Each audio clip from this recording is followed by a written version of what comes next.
let me tell you just momentarily how it started and where the dream of the Lone Star Initiative came from. It came from going back probably 5 years ago, at a time when Gray was involved as an officer. I was an officer, Rudy, and so we were, I don't know, we were either visionaries or we drank a lot in the evenings. I don't know which one, but we were always talking about, what could we do? What could TAB be? What kind of future is this organization going to have?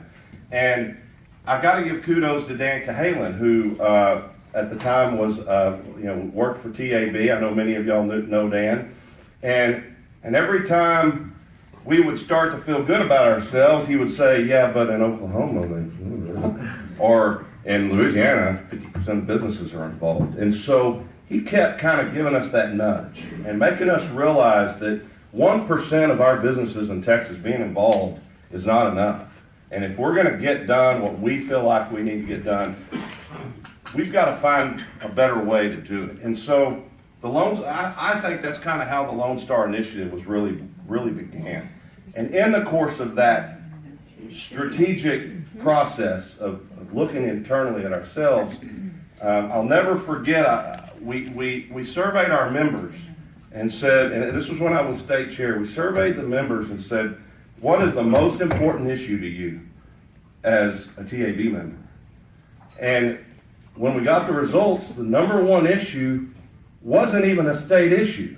It was federal overreach in our lives, in our business lives, in our personal lives. That began the project that we took on to begin to reach into Washington as a state association. It's that kind of getting out of the box that we began to realize that's what we're going to have to do to be effective. And so, as I stand here before you to try to explain to you why you should be involved with the Lone Star Initiative, somebody's going to fill that void in Texas. We have to engage more than 1% of our businesses in Texas. What can we do if we just get 3%? If we take our budget from $4 million to $12 million, what kind of good can we do? And talking to a guy, and just now I'm on a roll. Am I taking too much time? Yeah. Let me tell you this story real quickly. Some of you have heard it.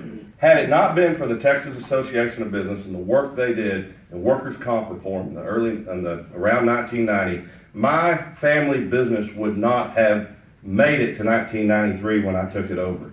I owe my career and my family business to TAB. There is a long line of people behind me who are in that same position, and they're depending upon us to figure it out, get it right, and get it done.